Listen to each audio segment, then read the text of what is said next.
በእስራኤልና ኢራን መካከል ያለው ጦርነት ተባብሶ መቀጠሉ ሲነገር እስራኤል በኢራን ላይ መጠነ ሰፊ የቦምብ ጥቃት ፈጽማለች። ኢራን በበኩሏ ጥቃቶችን ከሚሳኤል አልፎ በድሮን መፈጸሟ ተገልጿል። የኢራን ድሮኖች የእስራኤልን አየር መከላከያ ጥሰው ከባድ ጥቃት ፈጽመዋል ነው የተባለው። እስራኤል በፈጸመችው ጥቃት ደግሞ 3 የኢራን ወታደራዊ መሪዎች ተገድለዋል። ኢራን በበኩሏ አያቶላን የሚተኩ 3 አዳዲስ ሹሞችን መምረጧ መነጋገሪያ ሆኗል። በሌላ በኩል ከቀናት በፊት ተገድለዋል የተባሉት የኢራኑ ወታደራዊ ባለስልጣን በህይወት አለው ማለታቸው ከፍተኛ መነጋገሪያ ሆኗል። በሌላኛው ሰበር መረጃ ደግሞ ቱርክና ሩሲያ ኃይላቸውን አጠናክረው ወደ ጦርነቱ ተቀላቅለዋል። የቱርኩ ፕሬዝዳንት ያልተጠበቀ መግለጫም ሰጥተዋል። መረጃው በዘገባችን ተካቷል፣ በዝርዝር ታደምጡታላችሁ። በሌላኛው ሰበር መረጃ ደግሞ በኢራን ከተጀመረው ጦርነት ጋር ተያይዞ በአሜሪካ ባለስልጣናት መካከል መከፋፈል መፈጠሩ ተሰምቷል። በአሜሪካ የተፈጠረው መከፋፈል አሜሪካ ለእስራኤል ከምታደርገው ወታደራዊ ድጋፍ ጋር የተያያዘ ሲሆን ክፍፍሉ አሜሪካ ላይ ችግር ማስከተሉም ተነግሯል። ከጦርነቱ ጋር ተያይዞ በርካታ አዳዲስ ሰበር መረጃዎች እየወጡ ይገኛሉ። እነዚህን ሰበር መረጃዎች በዚህ ሰዓት የመረጃ ጊዜ ወደናንተ የምናደርስ ነው የሚሆነው። እንደተለመደው ይህንን ቪዲዮ ላይክ በማድረግ ይጀምሩ። አዲስ ከሆናችሁ ደግሞ ሰብስክራይብ በማድረግ አዳዲስና ወቅታዊ መረጃዎችን ታገኙ ዘንድ ግብዣችን ነው። አሁን በቀጥታ ወደ ዝርዝር መረጃዎቹ ነው የምናመራው።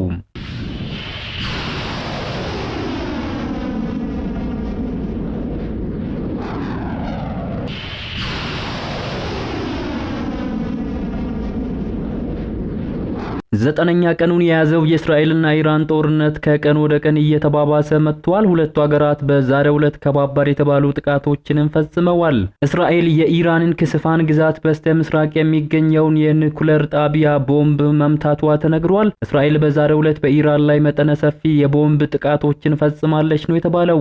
ኢራን በበኩሏ ጥቃቶችን ከሚሳኤል አልፋ በድሮን መፈጸሟ ተገልጿል። የኢራን ድሮኖች የእስራኤልን አየር መከላከያ ጥሰው ከባባድ ጥቃቶችን ነው የፈጸሙት። የእስራኤል ሚዲያዎች የኢራን ድሮኖች አብዛኞቹ የከሸፉ ቢሆንም የተወሰኑት ከባድ ጉዳት ማድረሳቸውን ዘግበዋል።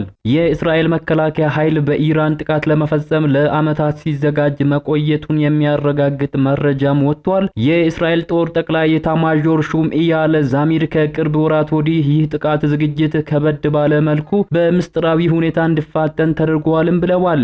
ዝርዝር መረጃ ያልሰጡት ኤታማዦር ሹሙ ወታደራዊ ዘመቻው ሊሳካ የቻለው ተግባራዊና ስትራቴጂካዊ ሁኔታዎች በመምጣታቸው ነው ብለዋል። አክለውም ይህ ጥቃት ቢዘገይ ኖሮ እነዚህ ሁኔታዎች ሊታጡ እንደሚችሉና እስራኤልን አደጋ ላይ የሚጥል እንደነበር ተናግረዋል። ለከባዱና ለድንገተኛው ጥቃት ምስጋና ይግባውና ድንቅ ውጤቶችንም ማስመዝገብ ችለናል ሲሉ ተናግረዋል። በሌላኛው እስራኤል 2 የኢራን አብዮታዊ ዘብ አዛዦችን መግደሏን አስታውቃለች። የእስራኤል ጦር በዋና ከተማይቱ ቴህራን በመኪና ላይ ባደረሰችው ጥቃት ቤንያም ሻይራ የተባለው ሁለተኛ የጥበቃ አዛዥ እንደገደለች ገልጻለች። ኮማንደሩ ከኢራን አገዛዝ ወደ መካከለኛው ምስራቅ የሚደረገው የጦር መሳሪያ ዝውውር ክፍል ኃላፊ እንደነበሩም ተነግሯል። ሻሪያ በእስራኤል ላይ የተተኮሱ ሚሳኤሎችንና ሮኬቶችን ለሂዝቦላ፣ ሐማስና የየመኑ ሁቲ ታጣቂዎች አቅርበዋል ሲሉ የእስራኤሉ ጦር ከዚህ ቀደም አስታውቆ ነበረ። ስለ አዛዡ ግድያ ከኢራን በኩል ምንም አይነት የወጣ መረጃ የለም ሲል የዘገበው አልጀዚራ ነው። የመከላከያ ሚኒስትሩ እስራኤል ካቲዝ የኢራን አንጋፋ ኮማንደር ሰኢድ ኢዘዲ መገደላቸውንም ሮይተርስ ኃላፊዋን ጠቅሶ ዘግቧል። ኮማንደሩ ኩዲስ የተባለውን የወታደር ክንፍ ይመሩ እንደነበረም በዘገባው ላይ ተመላክቷል። በተያያዘ መረጃ ኢራን 3 ወታደራዊ መሪዎችን መምረጧ ተሰምቷል። የኢራኑ መንፈሳዊ መሪ አያቶላ ካሂሚኒ በእስራኤል ጥቃት የሚገደሉ ከሆነ 3 ከፍተኛ ወታደራዊ መሪዎች እርሳቸውን እንዲተኩ በተዋረድ መመረጣቸውን ዘኒውዮርክ ታይምስ ዛሬ ባወጣው ዘገባ ላይ አስነብበዋል። እስራኤል ዋነኛ ግቤ የኢራኑን መንፈሳዊ መሪ ማስወገድ ነው ማለቷን ተከትሎ በኢራን ውስጥ ውጥረት ተፈጥሯል። እስራኤል በኢራን ውስጥ በሚገኝ አንድ አፓርትመንት ላይ በፈጸመችው ጥቃት የእስላማዊ አብዮታዊ ዘብ አዛዦችን መግደሏም የሚታወስ ነው። በተያያዘ መረጃ በእስራኤል ጥቃት የተመቱት የአያቶላ ካሚኒ አማካሪ ከሞት መትረፋቸውን ተናግረዋል። እስራኤል በቴህራን ጥቃት በጀመረችበት ከ9 ቀናት በፊት ተመትተው የነበሩትና ተገድለዋል ተብሎ ታስቦ የነበረው የኢራኑ ጠቅላይ መሪ አያቶላ ካሚኒ አማካሪ አሊ ሻምካኒ መትረፋቸውን የኢራን መንግስታዊ ሚዲያዎች በዛሬው ዕለት ዘግበዋል። የቀድሞ የደህንነት ኃላፊ ሻምካኒ በእስራኤል ጥቃት የደረሰባቸው ሰኔ 6 ቀን ነበር።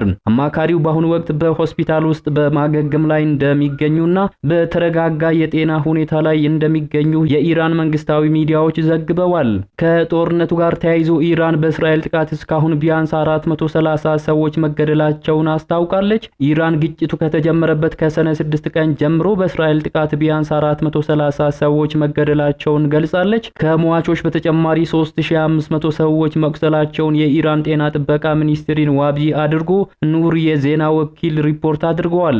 በግጭቱ የተገደሉ ሰዎችን በተመለከተ ሚኒስትሩ ከቀናት በፊት ባወጣው አሃዝ ነው ይህ ቁጥር የተነገረው። ሚኒስትሩ ባለፈው ሳምንት እሁድ ቢያንስ 224 ሰዎች መገደላቸውን ገልጾ ነበር። የሰብአዊ መብት ተሟጋች ቡድኖች በበኩላቸው በጥቃቱ የተገደሉ ሰዎች ቁጥር 657 አድርሰውታል። በእስራኤል ደግሞ ግጭቱ ከተጀመረበት ጊዜ አንስቶ ኢራን ባስወነጨፈቻቸው ሚሳኤሎች አንዲት በልብ ድካም የሞተችን ጨምሮ 25 ሰዎች መገደላቸው ተገልጿል። እንዲሁም 2517 ሰዎች መቁሰላቸውን እስራኤል አስታውቃለች። በሌላኛው ሰበር መረጃ ደግሞ በኢራን ከተጀመረው ጦርነት ጋር ተያይዞ በአሜሪካ ባለስልጣናት መካከል መከፋፈል መፈጠሩ ተሰምቷል። በአሜሪካን የተፈጠረው መከፋፈል አሜሪካ ለእስራኤል ከምታደርገው ወታደራዊ ድጋፍና ከኢራን ኒኩሌር ጋር ተያይዞ የአሜሪካ ባለስልጣናት ካሰራጩት የተሳሳተ መረጃ ጋር የተገናኘ መሆኑ ተነግሯል። በጉዳዩ ላይ የተናገሩት ዶናልድ ትራምፕ የሀገራቸው የብሔራዊ መረጃ በኢራን ኒኩሌር መርሃ ግብር ላይ ያለው መረጃ የተሳሳተ ነው ሲሉ ተናግረዋል። የአሜሪካ ብሔራዊ መረጃ ዳይሬክተር ኢራን የኒኩሌር ጦር መሳሪያን እየገነባች እንደሆነ የሚጠቁሙ ምንም አይነት መረጃዎች የለም ማለታቸውን አስመልክተው ጥያቄ የቀረበላቸው ፕሬዝዳንት ዶናልድ ትራምፕ የብሔራዊ መረጃ ዳይሬክተሩ ንግግር የተሳሳተ ነው ሲሉ ተናግረዋል። የብሔራዊ መረጃ ዳይሬክተር የኢራን የኒኩሌር መርሃ ግብርን ገምግመው የጦር መሳሪያን የሚጠቁሙ ምንም አይነት መረጃዎች እንደሌሉ መናገራቸውን ተከትሎ እርስዎ ምን መረጃ አለዎት የሚል ጥያቄ ለዶናልድ ትራምፕ ተጠይቋል። ይህ ከሆነ የስለላ ማህበረሰቡ ተሳስቷል፣ ከመረጃ ማህበረሰቡ ውስጥ ማን ነው እንዲህ ያለው ሲሉ ትራምፕ በምላሹ ጥያቄን አቅርበዋል። የጠየቃቸው ሪፖርተር ይህንን ያሉት የብሔራዊ መረጃ ዳይሬክተሯ ቱልሲ ጋባርድ መሆናቸውን በመናገራቸው ወቅት ተሳስታለች የሚል ፈጣን ምላሽም ሰጥተዋል።